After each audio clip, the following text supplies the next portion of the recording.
এক যুগেরও বেশি সময় ধরে অবরোধের জালে আটকে থাকা একটা দেশ ইরান। তারা কিন্তু এখন এমন এক আকাশ প্রতিরক্ষা ব্যবস্থা গড়ে তুলেছে যা বিশ্বের বড় বড় শক্তিগুলোকে রীতিমতো ভাবিয়ে তুলেছে। ব্যাপারটা কি? চলুন একটু গভীরে গিয়ে দেখি।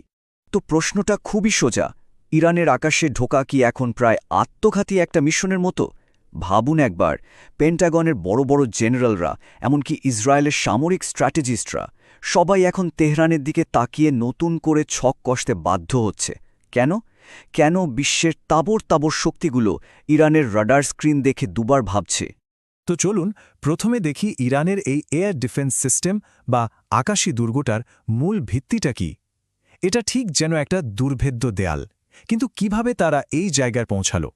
ব্যাপারটা এমন যে এটা এমন একটা ডিফেন্সিভ ওয়াল বা প্রতিরক্ষা দেয়াল যা বিশ্বের বড় বড় পরাশক্তিদের কপালে চিন্তার ভাঁজ ফেলে দিয়েছে। আর এটা কিন্তু এখন আর কোনো থিওরি বা ধারণা নয়, এটা একটা জলজন্ত বাস্তব চ্যালেঞ্জ। আচ্ছা, ইরানের এই প্রতিরক্ষার তো অনেকগুলো স্তর আছে। তো এর প্রথম স্তর, মানে যেটা সবচেয়ে সহজে চোখে পড়ে, সেটা হলো তাদের নিজস্ব প্রযুক্তিতে তৈরি surface two air missile system, মানে ভূমি থেকে আকাশে ছোড়া যায় এমন ক্ষেপণাস্ত্র। শত্রুপক্ষের জন্য এটাই কিন্তু প্রথম বাধা। মজার ব্যাপার হলো, ইরান কিন্তু এখন আর অন্যের অস্ত্রের ওপর ভরসা করে বসে নেই। যেমন ধরুন রাশিয়ার বিখ্যাত S-300 সিস্টেমের কথা। ইরান তাকে টেক্কা দেওয়ার জন্য বানিয়ে ফেলেছে নিজেদের সিস্টেম বাভার 373। মানে তারা দেখিয়ে দিচ্ছে যে প্রযুক্তির দিক দিয়ে তারা আর পিছিয়ে থাকতে রাজি নয়। এখন প্রশ্ন হল, এই বাভার 373 আসলে কতটা শক্তিশালী? বলা হচ্ছে এটা প্রায় ৩০০ কিলোমিটার দূর থেকে স্টিলথ ফাইটারের মতো অদৃশ্য বিমানকেও শুধু ধরতেই পারে না, সেটাই আঘাতও করতে পারে।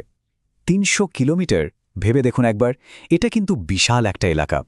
শুধু এটাই নয়, তাদের আরেকটা সিস্টেম আছে, নাম খোরদাত 15।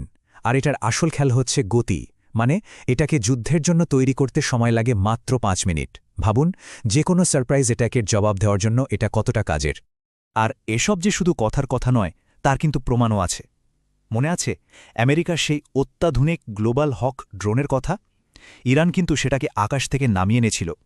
এই একটাই ঘটনা বুঝিয়ে দেওয়ার জন্য যথেষ্ট যে তাদের এই ডিফেন্স সিস্টেমগুলো কতটা কাজের। কিন্তু ইরানের আসল শক্তি হয়তো ওপরে নয়, অন্য কোথাও লুকিয়ে আছে। চলুন এবার তাদের ডিফেন্সের সেই লেয়ারটা দেখি যা খালি চোখে দেখা যায় না। হ্যাঁ, ইরানের আসল শক্তি লুকিয়ে আছে মাটির নিচে আর ডিজিটাল দুনিয়ায়। তাদের একটা বিশাল গোপন নেটওয়ার্ক আছে, যা শুধু ডিফেন্সের জন্যই নয়, পাল্টা বিধ্বংসী আক্রমণের ক্ষমতাও রাখে। এটাই হয়তো তাদের আসল তুরুপের তাস। কি আছে এই গোপন ভাণ্ডারে? প্রথমত, পাহাড়ের গভীরে তৈরি বিশাল বিশাল মিসাইল সিটি বা মিসাইল শহর, যেখান থেকে একসাথে শয় শয় ব্যালিস্টিক মিসাইল ছোড়া সম্ভব। এর সাথে আছে ঝাঁকে ঝাঁকে অ্যাট্যাক ড্রোন, মানে আত্মঘাতী ড্রোন। আর সবচেয়ে ভয়ঙ্কর হল তাদের ইলেকট্রনিক ওয়ারফেয়ার সিস্টেম। এটা দিয়ে তারা শত্রুর জিপিএস, কমিউনিকেশন সবকিছু জ্যাম করে দিতে পারে। মানে F-35 বা F-22 মতো আধুনিক ফাইটার জেটকেও তারা কার্যত অন্ধ বানিয়ে দিতে পারে। সোজা কথায়, ইরান নিজেদের চারপাশে একটা অদৃশ্য ডিজিটাল ওয়াল বা ডিজিটাল দেয়াল তৈরি করে ফেলেছে। তো ইরানের এই দুর্ভেদ্য প্রতিরক্ষা ব্যবস্থা তাদের প্রধান শত্রু মানে আমেরিকা বা ইসরায়েলের জন্য ঠিক কী ধরনের সমস্যা তৈরি করছে? চলুন এবার সেই দিকটা একটু দেখি।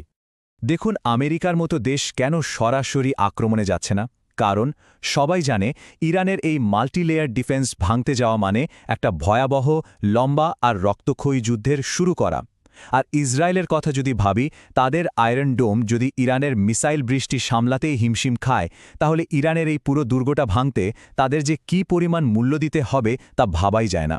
সব মিলিয়ে মিডল ইস্টের এই নতুন সামরিক সমীকরণটা একটা সাংঘাতিক উত্তেজনা তৈরি করেছে।